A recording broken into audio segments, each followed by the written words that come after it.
Assalamualaikum warahmatullahi wabarakatuh. Berjumpa lagi dengan Bu Anti. Dalam pelajaran kimia kali ini kita akan membahas tentang hidrolisis garam. Yang pertama kita bahas untuk pengertian hidrolisis. Hidrolisis garam adalah terurainya garam dalam air yang menghasilkan asam dan atau basa. Adapun di sini tidak semua garam bisa terhidrolisis. Ada syarat untuk suatu garam bisa terhidrolisis. Hidrolisis garam hanya terjadi jika suatu atau kedua komponen penyusun garam tersebut berupa asam lemah atau basa lemah. Jika komponen garam tersebut berupa asam kuat dan basa kuat, maka komponen ion-ion asam kuat dan basa kuat tidak akan mengalami hidrolisis. Macam-macam garam berdasarkan asam dan basa pembentuknya. Ada 4. Yang pertama adalah garam yang berasal dari asam kuat dan basa kuat. Kemudian yang kedua adalah garam yang berasal dari asam lemah dan basa lemah. Kemudian garam yang berasal dari asam kuat dan basa lemah. Dan yang terakhir adalah garam yang berasal dari basa kuat dan asam lemah. Berikut ini adalah contohnya, di mana jika asam pembentuknya merupakan asam kuat dan basa pembentuknya adalah basa kuat, maka sifat larutan dari garam ini adalah netral atau pH-nya sama dengan 7. Sebagai contohnya adalah ada NaCl, ada K2SO4. Kemudian yang kedua, jika asamnya adalah asam kuat dan basa pembentuknya adalah basa lemah, maka sifat larutan ini adalah asam. Sebagai contohnya adalah garam NH4Cl atau amonium klorida dan AlCl3 atau aluminium klorida. Kemudian yang ketiga adalah jika asamnya merupakan asam lemah dan basanya basa kuat, maka sifat larutannya adalah basa. Sebagai contohnya adalah ada NaCH3, COO maupun KCN. Kemudian yang keempat adalah jika asam pembentuknya adalah asam lemah dan basa pembentuknya adalah basa lemah, maka sifat larutannya akan bergantung dari besarnya Ka atau konstanta asam dan Kb. Sebagai contohnya adalah garam amonium asetat. Kita lanjutkan. Nah, kalau kita perhatikan dari tabel yang ada di atas tadi, ternyata sifat larutan garam tidak semuanya netral, tetapi ada yang bersifat asam dan ada yang bersifat basa. Mengapa demikian? Kita perhatikan penjelasan berikut. Yang pertama, garam dari asam kuat dengan basa kuat. Sebagai contohnya adalah larutan NaCl yang berasal dari asam kuat HCl dan basa kuat NaOH yang terionisasi sempurna membentuk kation dan anion. Berikut adalah reaksi ionisasinya. NaCl terionisasi membentuk Na+ dan Cl-, di mana Na+ tidak mengalami hidrolisis, begitu juga dengan Cl-nya tidak mengalami hidrolisis karena komponen NaCl berasal dari asam kuat dan basa kuat, sehingga NaCl tidak mengalami hidrolisis. Nah, sehingga karena tidak mengalami hidrolisis, maka larutannya bersifat netral atau pH sama dengan 7. Berikutnya adalah garam dari asam kuat dan basa lemah. Di dalam air, garam ini akan terhidrolisis sebagian karena kation dari basa lemah, sedangkan anionnya dari basa kuat. Sehingga yang akan terhidrolisis adalah yang berasal dari ion basa lemahnya. Sebagai contohnya adalah garam aluminium, maksud saya adalah garam amonium klorida. Dalam air, NH4Cl akan terionisasi sempurna membentuk ion Cl- dan NH4+. Nah, reaksi hidrolisisnya adalah yang terhidrolisis adalah ion NH4 positifnya, di mana akan menghasilkan NH3 dan sisa ion H+ membentuk H positif, atau di sini kita tuliskan dengan H3O+. Nah, H3O+ ini atau H positif ini dia akan menyebabkan larutannya bersifat asam. Bagaimana dengan ion Na+-nya? Karena ion Na+ berasal dari ion yang bersifat kuat, sehingga di sini tidak mengalami hidrolisis.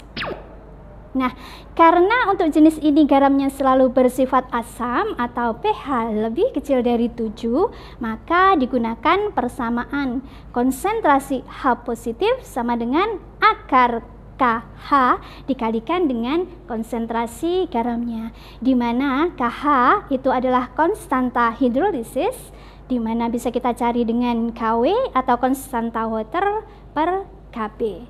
Sedangkan G di sini adalah konsentrasi asam yang mengalami hidrolisis. Kemudian berikutnya adalah garam yang terbentuk dari asam lemah dan basa kuat. Di sini dia akan menghasilkan larutan yang bersifat basa. Sebagai contohnya adalah garam CH3COONa atau garam natrium asetat.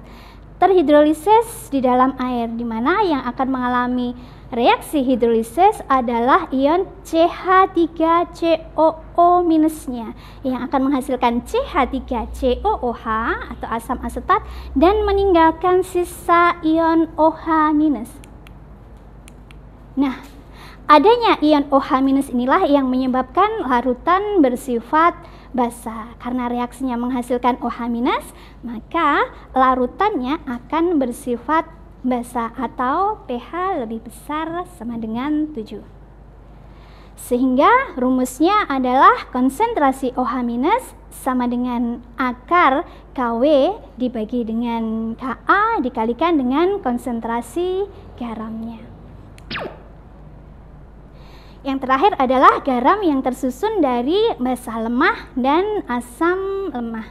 Garam yang tersusun dari asam lemah dan basa lemah ini bisa bersifat asam, bisa bersifat basa, maupun bersifat netral. Nah, garam yang tersusun dari asam lemah dan basa lemah ini dapat terhidrolisis secara sempurna. Mengapa demikian? Karena anion baik itu dari ion asam dan kationnya yang berasal dari basanya, keduanya akan terhidrolisis bila direaksikan dengan air. Maka garam yang tersusun dari asam lemah dan basa lemah akan mengalami hidrolisis secara sempurna, yaitu kation dan anionnya terhidrolisis. Garam tersebut bila direaksikan dengan air akan menghasilkan senyawa asam lemah maupun basa lemah. Nah, sifat asam dan basa maupun netral dari garam ini tidak bergantung pada konsentrasi asam maupun basanya, akan tetapi bergantung pada besar dari Ka maupun Kb-nya. Bila Ka lebih besar dari Kb, maka konsentrasi H positifnya lebih besar daripada konsentrasi OH-nya, dan nilai pH-nya akan bernilai lebih kecil daripada 7, sehingga sifat larutannya akan bersifat asam. Kemudian bila Ka-nya sama dengan Kb, maka konsentrasi H positifnya akan sama dengan konsentrasi OH-nya, sehingga pH-nya akan sama dengan 7, sehingga sifat larutannya akan bersifat netral. Dan yang ketiga, bila Ka-nya lebih kecil daripada Kb, maka konsentrasi H positifnya akan lebih kecil daripada konsentrasi OH-nya, sehingga pH-nya akan lebih besar dari 7 dan sifat larutannya akan mempunyai sifat basa.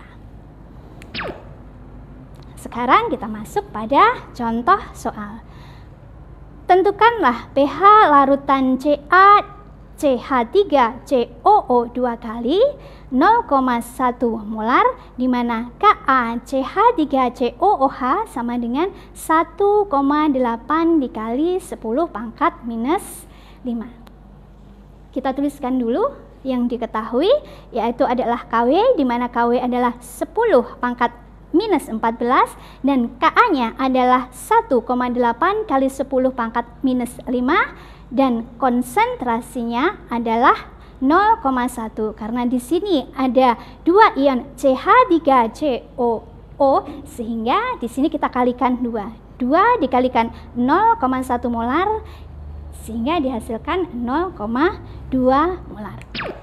Kemudian berikut adalah jawabannya. Garam CaCH3COO2 yang tersusun dari CH3COOH, dia merupakan asam lemah karena dia adalah asam cuka, dan CaOH ini merupakan basa kuat, sehingga di sini reaksi hidrolisisnya akan terjadi pada ion CH3COO-, di mana CH3COO- akan bereaksi dengan H2O menghasilkan CH3COOH dan meninggalkan sisa OH-, sehingga di sini larutannya bersifat basa. Maka kita menggunakan rumus dengan mencari konsentrasi OH-nya.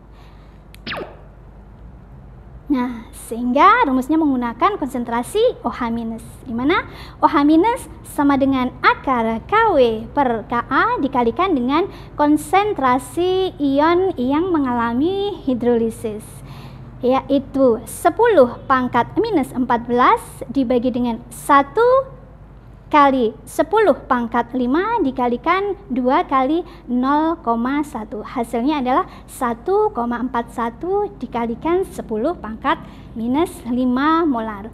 Sehingga POH-nya adalah minus loh 1,41 dikalikan 10 pangkat minus 5, sehingga hasilnya adalah 5 minus loh 1,41.